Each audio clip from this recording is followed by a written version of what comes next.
ეს არის 12 წლის ასაკში გაკეთებული და ხატული ნამუშევარი. უწმინდესი ამაზეც მეუბნებოდა, რომ თავში როგორ მოგივიდა ბავშვობაში აზრათო. ეს არის ცის მაცხოვრებლები, ანუ ანგელოზები ზევითკენ.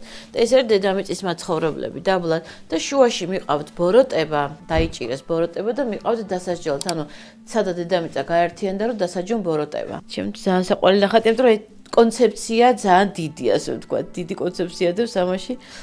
ამასაკის ბავშვისთვის კი არა, ისედაც ეს არის კიდე მეორე მოსვლას ეძახდნენ, თვითონ მოვიდა ბოროტება, შემოვიდა სხვადასხვანაირი ფორმით, აი ეს მახინჯები არიან ძალიან. ეს კაცები შეკრეს სულ ყველა, შებოჭეს კაცები. რომ ხელი არავის შეიშალა და ბავშვებს და ქალებს და მოხუცებს დაერივნენ.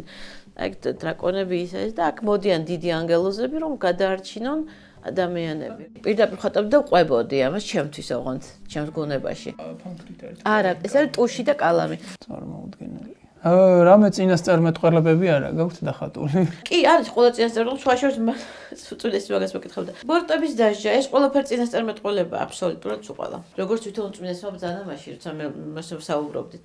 საიდან მოგივიდა თავში აზრად ამდენი, ესე ვთქვათ, ის რაც უნდა მოხდეს, ეს სად დაინახეთ, მოთხარი არ უწუნდეს ეს ყველაფერი არ დამინახავს არანაირად, უბრალოდ ხატავ და ეგ არის.